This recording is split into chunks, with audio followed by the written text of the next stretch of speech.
In this report, I share why life sucks when you first move overseas. Just knowing this is normal before you move overseas can help get you through this difficult period of time and increase your chances of ultimately loving living overseas.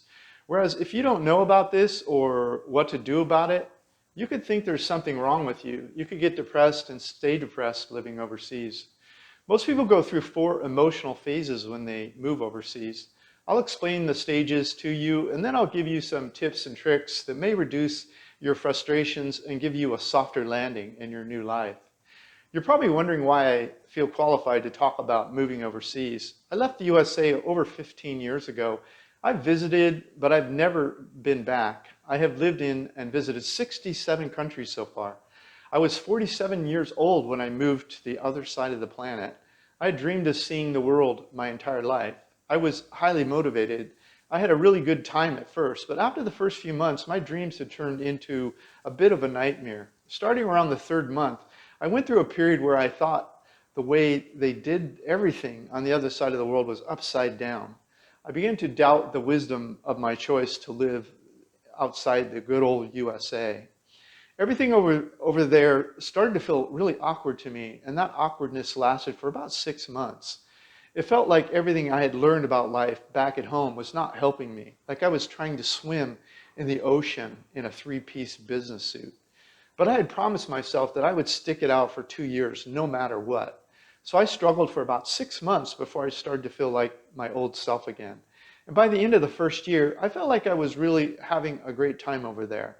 Around the beginning of the 2nd year, I knew that I would never move back home. Instead of going home, I wanted to move forward, seeing more of the world. Once I was feeling great, I ended up at a party with a bunch of employees that were working at the US Embassy overseas. One of the newer employees was complaining about how hard it is to be away from home. An older employee explained that her awkwardness is probably just temporary. Almost everyone experiences that frustration in their first overseas assignment. In fact, the US State Department teaches overseas employees this phenomena before they are allowed to fly overseas. They call this frustration the cultural adaptation. As shown in the slide that's available at the US State Department, link provided, when people first move overseas, they go through 4 emotional phases. The 4 phases include the honeymoon phase, the frustration phase, the adaptation phase, and the reentry phase. I'll briefly talk about all 4 phases. If you learn about this before you move overseas, you'll increase your chances of success. You'll understand that you're supposed to be feeling this way. After the 4 phases, I'll share some ideas about how to accelerate your cultural adaptation. Okay, the honeymoon phase. The first phase is called the honeymoon phase. When you first arrive, everything is exciting, fun, and fascinating. You feel lucky to be able to travel the world and learn about a new country. You're excited. Eventually, the frustration phase starts to set in. Once the honeymoon is over, you may go through a phase where you are frustrated because you can no longer get your home foods.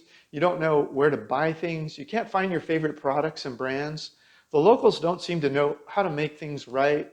And you just wish you could drive down the street and get all of your normal everyday foods and conveniences from home. The length of this frustration period varies substantially depending on the size of the canyon between your home culture and the new culture.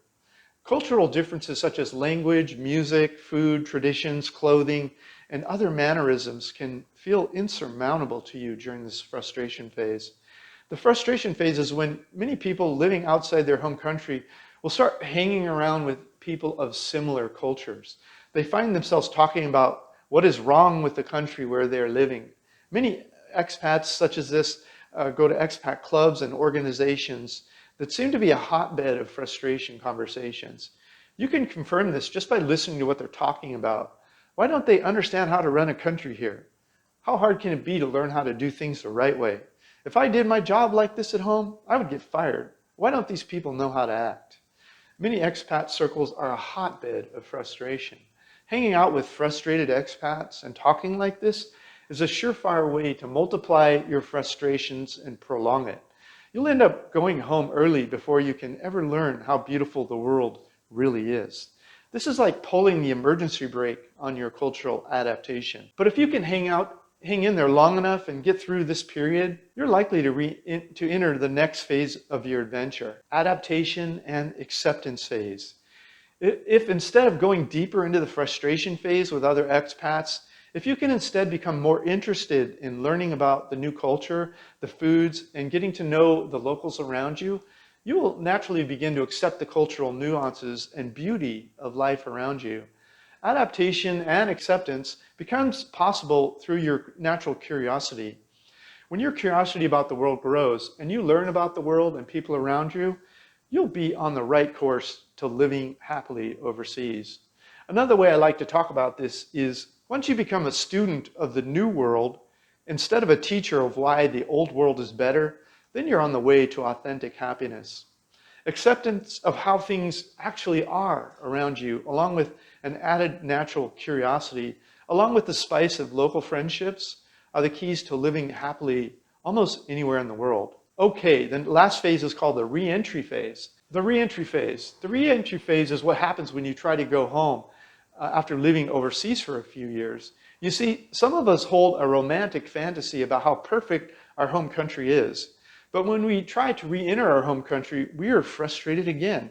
We're surprised to watch our romantic fantasy get shattered when we try to go home. Most of us only last a few months before we're ready to start another cultural adventure. People we have not seen in years are talking about the same things and living exactly the same way they were when we left a few years ago. We sincerely love them, but we see the world through a broader lens now. It's almost like we were having dinner with them 2 or 3 years ago. We excused ourselves to go to the bathroom, but instead we moved overseas for a few years. But when we return, it's like they're still sitting at the same dinner table, almost completing the sentence they were having when you left. You might feel like it doesn't matter whether you left 10 minutes ago or 3 years ago. You may wonder, if I had left for 5 years, would I have missed anything? So after 1 or 2 months, when I first returned home to visit, I wanted to travel again. Instead of bathing in the familiarity of the fantasy of my home, I was craving the life I left in a foreign country. I began to fantasize about another country, and I bought another ticket. So upon our first re-entry into our home country, many of us decide to become permanent world travelers. Okay, tips and tricks to reduce your frustration. Now I will explain ideas about how to reduce the chances you'll go home during the frustration phase. But first, I want to explain the purpose of my channel. I've visited or lived in 67 countries over the last 15 years. I have over 100 reports that teach people how I retired early cheap overseas and how I make money online as I travel the world. Click the link in the notes below this video to get my free ebook, How I Fired My Boss and Traveled the World for 15 Years. Okay, here are the best things you can do to reduce your frustrations when moving overseas. I will list them in reverse order with my best ideas last. Study the culture, religion, language, and history. Read about where you are in the world. The internet is full of information. Notice cultural differences around you and research why they are that way. What do the cultural symbols, colors, architecture, historical heroes, and holidays mean? Knowing about the culture will give you a greater appreciation for the people there. Learn how to cook the local foods. As a new expat, many of us try to find the foods we used to eat in our home country. That will be very frustrating in most of the world.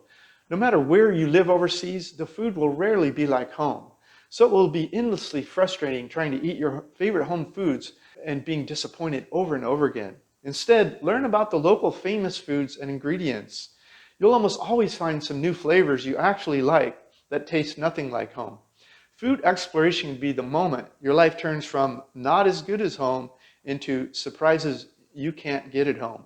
Learn how to cook the foods, where to buy the ingredients, and the best local cooks in your sphere of influence.